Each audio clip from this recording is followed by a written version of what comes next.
constantly complaining about XYZ. Like, if you need to get that out, get it out. And then it has to be done and you have to move on. Because where your focus goes, your energy flows.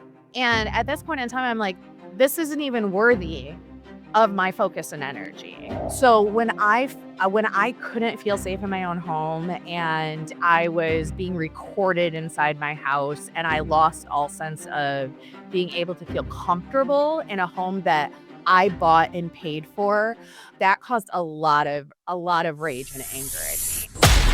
Welcome to the Elite Life Podcast with your hosts, Trisha and Kylie. Here, we guide you on a journey of personal and professional transformation, revealing the secrets to success. Whether you're a seasoned pro or just starting out, join us as we unlock the doors to the elite world of growth, grit, and grace. So, let's dive in. Welcome back, friends, to another episode of the Elite Life Podcast. I'm Kylie, and as always, I'm here with the boss lady herself, Miss Trisha Dork. And today, we're going to get real, as if we're never real, right? No fluff, no pretending. We're just going to give you the story, catch everybody up, and we're going to share something that Trisha's been moving through personally. And we're hoping that today's episode help somebody maybe processing the same thing. We gonna talk about anger today. When you are mad as hell. I don't mean a little bit of mad. I mean that movie where that woman throws the match and lights everything on fire behind her and walks away. That anger, the anger deep in your soul, where you have to leave your home and go rage walk around your neighborhood day after day after day, even if it's 1 o'clock in the morning, so you don't catch a case and end up in an orange jumpsuit. That's the type of anger we're going to talk about today. So what had happened was... Lay it out, sister. Lay it out. I don't know where you begin. I think that you begin with things get more emotional when you are blindsided by something you didn't see coming. And in my situation, even though I had been talking about this thing for quite some time, it blindsided somebody else. And so their emotions got very big and henceforth reciprocated into blindsiding me.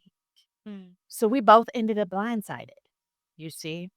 So for real, what's going on is I'm going through a divorce. You may have heard me drop that in some earlier episodes. I didn't really plan to make a whole ordeal out of it. As a matter of fact, I was very, very specific in the fact that I wasn't going to be on social media, slamming my ex-husband on Facebook or making little videos to say he was a narcissist or abusive or any of those things. I just didn't want to do that. I didn't want this big emotional flowery post we're getting a divorce, blah, blah, blah, blah, blah. We had been together for 15 years. And so ending isn't going to be easy after 15 years. But we're both I thought we were both very even-keeled people and grown-ups, right? Dave's 52, I'm 40. Well, I'll be 44 when this ages, because this airs. I'll be aged by the time this airs. And, I thought we were very emotionally mature. It turns out not so much. And so when I filed for divorce, I filed for it to be a non-contested divorce. I was like, hey, I'm going to handle everything. I've always handled everything. Hence the reason we're getting a divorce. So I'll handle everything. I'm going to pay for it. I'm going to file, we'll split everything as far as our stuff goes.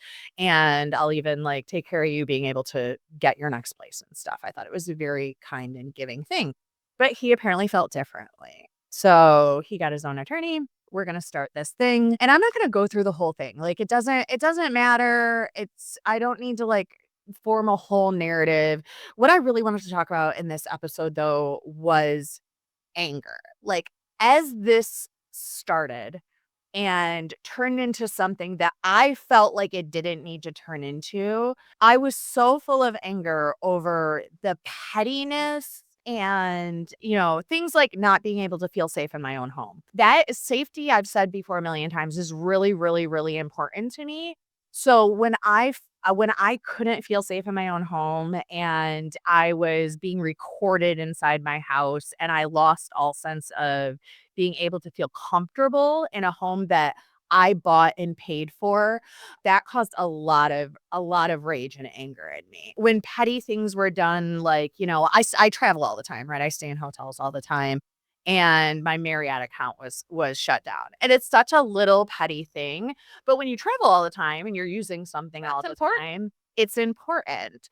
So there was a lot of this like death by a thousand cuts, and there was a lot of anger. And I was working with a coach at the time, and he said, "Okay, so let's talk about." He asked me, he said, "What do you want to talk about?" And I said, the interesting thing is like I'm at peace with what's happening. I'm the one that initiated this, so it's not like I have some sort of feelings about the fact that I'm getting divorced.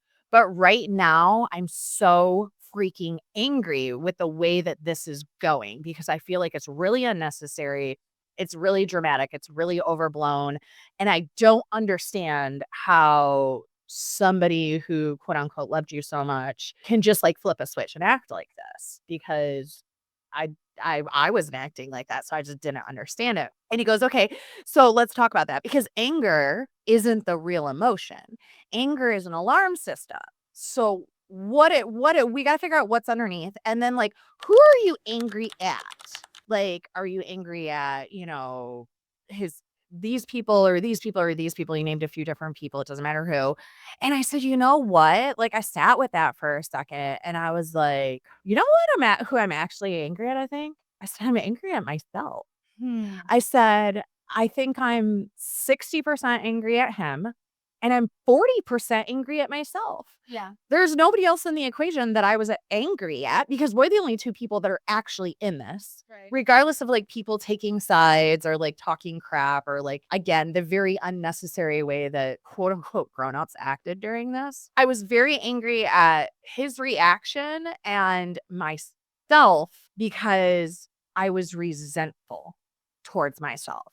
I had so much resentment that now that I've seen how he reacted and who he really was, that I didn't start the process sooner because I had been talking about it. And this is why I wanted to do this episode because I watched as I grew up, many people, many women in my family talk about getting divorced, and they would talk about it for years and decades. And I'd be like, "I don't understand. They're like so miserable and all of this stuff, and it's so bad." And like in those relationships, there was like actual like abuse and like substance problems. We didn't have those problems. And these women did. And I never understood it. And I used to be like, it's so bad. Like, why don't they just get divorced? And then I repeated that exact same thing. Like I started saying, and here's what you guys need to know. Like when a woman files for divorce, and it could be the same for men. But when a woman files for divorce, this isn't an all of a sudden thing. This didn't just like pop in her head that she woke up one morning and she was like, "Let me dump my whole life in upside down." Like that's not how it works. I had started saying, if, you don't get therapy, if this doesn't happen, if this doesn't happen, if this doesn't happen, for no joke, probably 10 years, 10 years of 15 years being together. I was like, this needs to change. Like, this is a problem. I had actually at one point in time even said, like, I am filing for divorce. We need to start separating things and getting things in order. And that's when we lived on Shady Brook. That was 3 houses ago. So we've lived here for 3 years. We lived at our last house for 3 years. So that's over 6 years ago Yeah. that I started this conversation.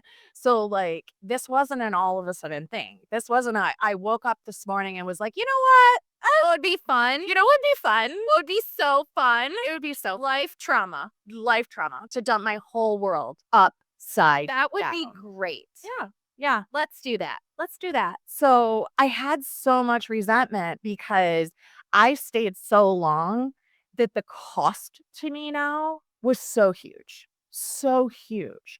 Not just financially, but emotionally, mentally, this entitlement because so much time had went by, which I still don't understand.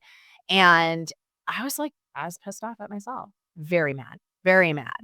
And once I could get through this anger and like place these feelings and the emotions when I thought I was mad at this person, thought I was mad at this person. And I really realized I was mad at myself for abandoning my own needs for too long. That's when I could start to fix it. I couldn't fix it. I was so mad. And I caught myself like, we used to be friends with a girl that all she ever talked about was her divorce. And when this started, I kept saying, dude, I am like being just like her. Like, I didn't want this to be what I was talking about with my friends. Like, yes, it's happening. Yes, it's a big deal, but this does not define my whole entire world. And I'm very much, a positive, proactive, Rainbows and sunshine. right? Like, let's get through this. And not that it's something like you're going to get through quickly, but I didn't want it to be my whole wide world. Like, I have a lot of great positive blessings in my world. And I have a lot of like plates that I got to keep spinning and a lot of people that I got to keep pouring into. And I can't let this just crumble me. And I realized that I had already let it crumble me. I spent last November to this March in the deepest depression of my entire life. And during that, like there wasn't anybody helping me out of that depression. There wasn't anybody coming alongside me during that. Now, part of that is my fault because I didn't reach out to anybody. I didn't let anybody know. And it's not like I didn't have friends. I have you and I have Nicole and I Eric and a lot of good friends and stuff, and I hid it very well, but in my home, it was very viewable. And to let me sit and wallow in that and not like come alongside and help in any way, shape, or form, like I realized like that was the time that I had that grief for the relationship, that sadness, that depression. And then you go through like almost like the stages of death when you go through a divorce, right? So I had already went through sadness and depression, and now I had went through anger, and now it was like, okay, what are we going to do about this and how are we going to get through it? So that's really what this episode is about. I want to say and show you how to manage those feelings in a positive and healthy way. Because I know that a lot of people who go through something like this, first of all, they put it off for way too long because they don't want to go through this. They don't want to go through that hard part. They don't want to go through the depression. They don't want to go through the anger. They don't want to go through the discomfort, the upside down life. And I don't blame you. It does not, there's nothing good about it. There really isn't. But there are ways that you can manage it in real time. And the first thing I did was rage walking. That's what this episode. I remember there was, what did I call you? I called her and it was later at night. It was like 9:30, 10 o'clock at night. Do you remember that? Yes. And I was like, hey, what are you doing? You're like, I don't know, walking around the neighborhood so I don't kick somebody or something. And I'm like, That was the Marriott night, actually. would you like to share with the class? Rage walking, I have actually, looking back, like since you brought that up, there have been times where I've totally done the same thing. It is so therapeutic to move your body when you're having uncomfortable feelings. Yeah, because a lot of times, like I'm working all day. So I'm working all day, working all day, working all day. And then what would happen is this unraveling on my ride home of text messages back and forth, right? And so I would get home and I'm so freaking angry. I'm like, I can't go in this house. So I just start walking around my neighborhood. I'm like, this is the best thing that I can possibly do. Is if I go in there and I start screaming or I start throwing dishes, like I realized that this process was undoing all of the hard personal development and growth work that I've been working on for, probably 20 years now, right? Like, so for 20 years of my life, I've been building this new me and this new identity and this human that can handle these heavy emotions. And I know how to do it in the right way, but I had to be very, very intentional about not choosing violence. I believe it. I believe it. So walking, okay, when you get home, take a second and say, like, do I need to take a walk around my neighborhood before I enter my home? Okay. Because when you start walking, you're letting your brain burn off, you're letting your body burn off that adrenaline, burn off that hotness, let your brain catch up with your body. You're grounding, you have movement, you're getting the poison out. And sometimes I would have to go through multiple conversations. I'd have to talk to you, I'd have to talk to Nicole, I'd have to talk to Andy. I had to make a lot of phone calls to get it out. And then it would be like, okay, either it's late enough that I can go back because I'm so dang tired after a whole day and all this walking and all this working. Absolutely. Or like he's in bed, so I'm not going to go in there and like start screaming at him and open the door and wake him up. So it's fine. As much fun as it might have been, we're going to choose the right way to do things. And it was really important to me, really, really important to me through this process to choose the right way, regardless of the narrative that was put out in the world. I made sure I chose the right way at every step, Which is not always the easiest. which is not at all, especially when somebody is antagonizing you, which often happens in this situation. These people, like, they know what triggers you. They've been with you for a long time. So if you're going through this, understand, like, yeah, it is strategic because hurt people hurt people. So they're going to do things that they know are going to upset you because they know what upsets you, right? That's how it goes. The next thing was the gym and the sauna. The gym and the sauna. The gym and the sauna. You've seen how many pictures in my Of your feet in the sauna. feet in the sauna. But because it's just like I would sit there and go to the gym. I'm on the stair climber on number 7, or I'm running on the treadmill, or I'm pushing all the weights I can, getting out all the physical tension. And then I would go in the sauna and I would put Insight Timer on. It's a free app. And I would just listen to the meditation and just let it go. Let it go. And then I can move on with my day. I like how you put here timed emotional windows. Yes. I learned this from my coach because I said, I don't want to be that person that every time you talk to me on the phone, this is what I'm talking about. Yeah. And in the beginning, that's how it was. Like the first like few weeks, it's just what came up over and over again was how mad I was about things that were happening. And so my coach said, listen, here's the thing. You don't want to stuff these feelings because your feelings are valid and you need to express them and you need to get them out. So he was like, feel your emotions fully, but for a purpose and a set time. So he'd be like, tell yourself you have 1 hour of time to talk about this each day. And that can be texting with a friend. It could be a phone call. It could be coffee. It could be gym time. It could be whatever it is. But it's like, I'm going to give myself this 1 hour. I'm going to feel everything. I'm going to cry. I'm going to swear. I'm going to journal. I'm going to scream. I'm going to do whatever I got to do. Say it out loud, get it out. And then we are done and we move on with our day. That's good. And I was like, dang, I never thought about doing that. And you could do that with anything, right? Like, catch yourself constantly complaining about XYZ. Like, if you need to get that out, get it out. And then it has to be done and you have to move on. Because where your focus goes, your energy flows. And at this point in time, I'm like, this isn't even worthy of my focus and energy. Because what I have noticed is that because you are intentionally putting positive energy into and focus on positive things that are adding to your life. Like those areas we talked on other episodes, like you are really growing. Like you're living a life that it just seems like you were living in a box for a very long time and the lid is off. And Crazy Trisha is just let loose to grow in all directions like a wild rose bush. Yeah. I'm living a life that I genuinely love and enjoy. I'm doing things that like make me smile and fill me up. And being around the people that I want to be around and being intentional about that time that I'm spending. And it feels so good.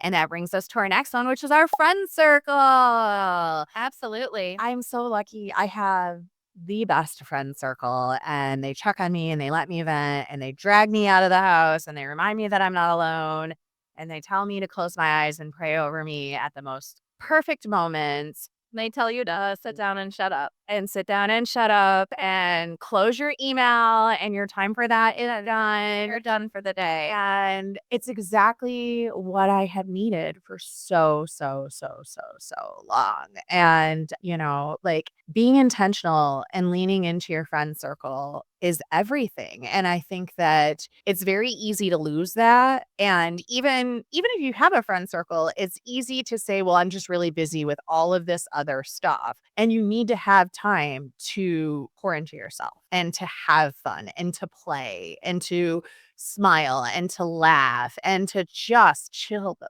frick out. Well, I feel like too, you have to in these situations, because I've had, other friends who have gone through divorce. I've met people who were divorced before I met them. And I've noticed that a common thread rather is you have to check your friend group when you are having these feelings and going through this, because I feel like you don't want the friend who's gonna pour gasoline on the fire. Oh, yeah. Yeah, for sure. Like, you know, Jody, who got divorced last year and absolutely hated her husband, is now encouraging every single woman that she ever meets to get divorced and you'll be happier. Yeah. But I feel like you've checked that box. And I'm really just glad that we had this conversation, because I know that we've had a lot of really, I don't know if invasive is the word, but like we've shared a lot Yeah. with our audience, with our friends, with our listeners. And I know that there are people out there who are having these feelings Yeah. for whatever reason. Maybe it's not divorce. Maybe somebody special to you passed away and now you're upset with God because you're wondering why this happened to this wonderful person or why God would put you through this. Which brings us kind of to your next segment, which I like that you have this in the lineup here to talk about. Yeah, journaling. So I, for a long time, was like, I just can't get into journaling. And what I started actually doing was a gratitude journal because November, right? Gratitudes. And so somebody was like, oh, let's start to just write down a gratitude each day. And in my mind, I was just going to write down one thing I'm grateful for each day. And that turned into like every single day I had like multiple pages. I'm like, I'm grateful for this. I'm great. And then it would like make me think about, the next thing that happened and the next thing that happened. And then I'm like talking about my day and how much I love this and I loved that. And I realized, like you were saying, like, oh my gosh, like I am actually building this like amazing life that I love, and I'm so grateful for, like, literally every single piece of it. Like, actually, somebody asked me 2 days ago, they're like, "Well, what are you grateful for?" And I'm like, "Oh my god," like, I was just like, "Boo, boo, boo, boo, boo, boo, boo," like, there were so many things.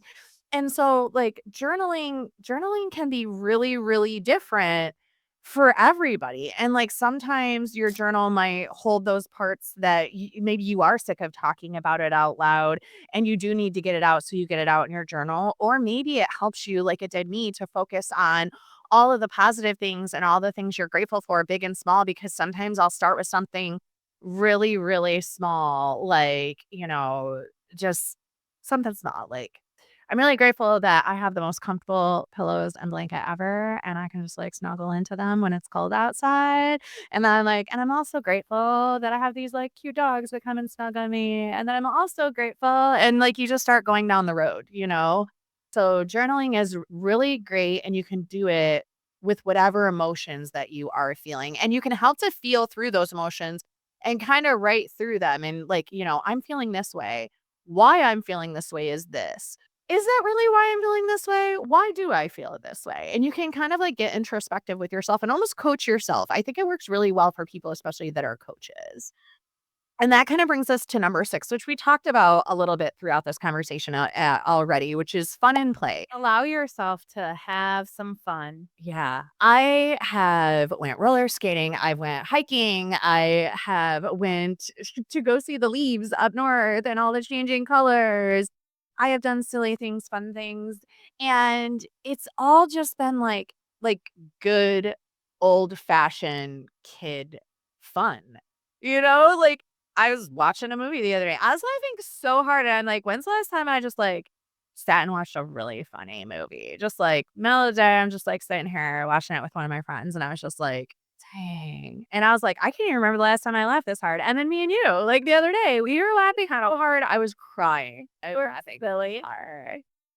But even, Indian Springs, I was walking the trails at Indian Springs with one of my friends. Like, just so many things that are like simple, but you don't take the time to do them. You Yeah. have to take the time to do things for you. And then the last part, which is like the most important part, which is leaning into my faith.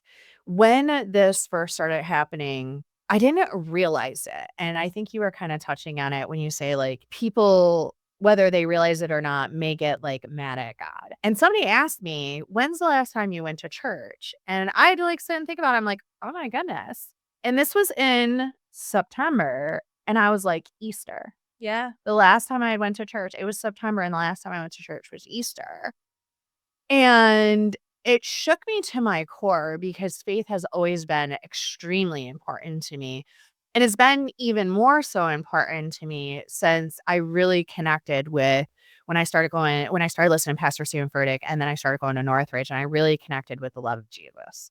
And I really felt the love of Jesus, and not this like old school guilt shame like I was brought up with, but the actual love of a God that gave his son to die on the cross for you. And it just when it just fills you to the top of your head. it did. And it did give me a little guilt and shame that I had let all this time go by and I hadn't been in church. And I had to sit with that and figure out why. Like, why haven't I been in church? Why haven't I been going to church? I'm the leader in my house that always said, let's go to church. Even when we were working through grief or any sort of emotion, anything hard, even when we were churching from home during COVID, I was always the leader of let's go to church. So what happened? I realized that I equated church with family. Mm. And I didn't feel like I had a family anymore because Trent's in college and I'm getting a divorce.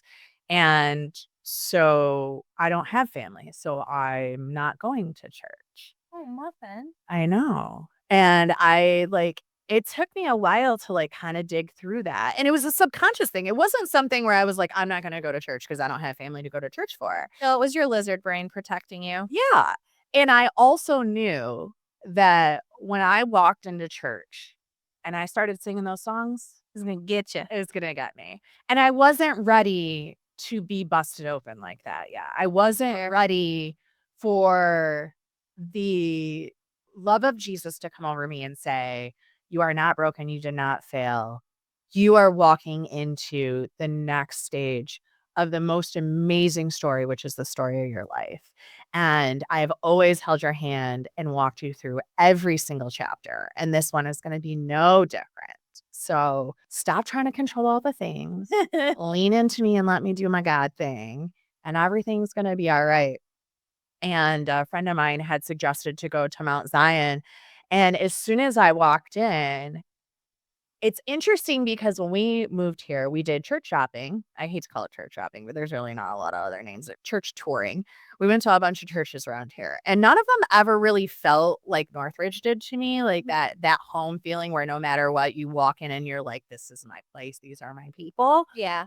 And I walked in and I wasn't even fully in the sanctuary, and I seen these teenagers and they're like just getting together and they're singing and they're excited. And like, I instantly felt it. And I'm watching all these people in the sanctuary and they're hugging, and you felt this love in this church family. Like, I'm getting goosebumps. Like, immediately you knew, like, this is a place where people love on people and it's a good place to be. Yeah. And sure enough, I couldn't stop crying through all the songs. All the songs. I couldn't even sing them. I had to stop singing them. Uh-huh. And then I don't know how they get up on stage.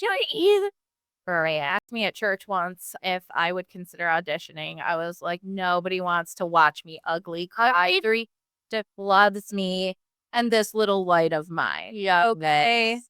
I will be in the nursery. And then my dad came with me week 2, which really broke me open because then I'm up on the altar and then I'm sobbing. But that was what I needed. You know, that is what I needed. I needed that gift of, okay, this is who I am. I am always guided and protected. I stand in my faith. I let God do his job, and he always gets me to where I need to be next. And that's what faith does. It puts everything into perspective and puts me back to who I am, and not someone else that the devil's trying to, pull you back to. And I got into Bible studies too.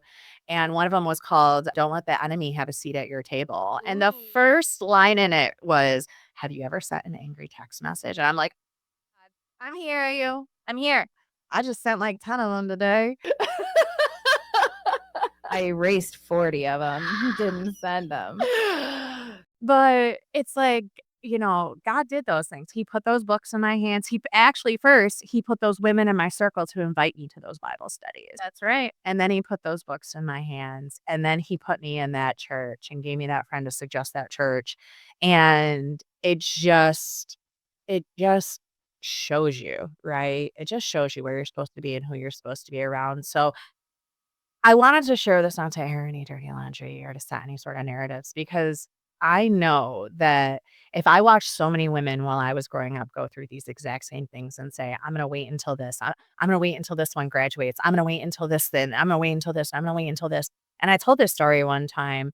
There was a hospice nurse and she had a woman in, and she said, the woman, she had been married for 65 years or something like that. And she always kept saying, like, I'll just wait until this. I'll just wait until this. And then finally it was, I'll just wait until he passes away, because now we've been married for so long. And he passed away. And 3 weeks later, she was in hospice. And so she never got her time to live her life that she wanted to live. She waited all this time and then she died too. And so it just really makes you think, like, if you feel this so fully in your body for so many years, like, I don't know, God gives us those feelings for a reason. And do you want to just keep drowning in your anger and in your inauthenticity to live a life that isn't one that you love?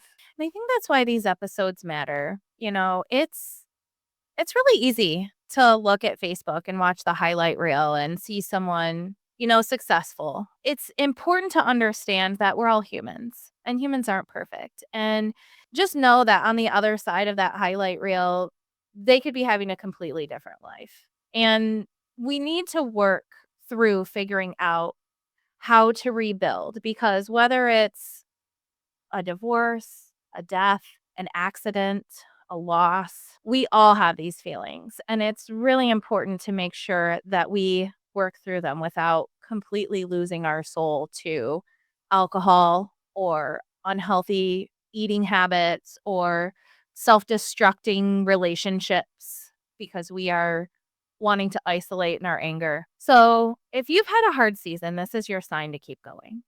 Keep going. Just keep going. Keep going. Move through it. Allow yourself to feel it. Find healthy outlets and ask for help. Yeah. Ask for help. Get a coach, get a counselor, get a therapist, get yourself some third-party people. Like, your friends are going to be great. It really is important to plug into a church group or a therapist or a coach or somebody who is a neutral party that can help you figure some things out and navigate some things. It's really important. And just don't forget to find your pockets of joy. It is hard to find your joy, especially in the beginning when you're in the anger phase or the depression phase. But understand, you are not stuck. You are not buried.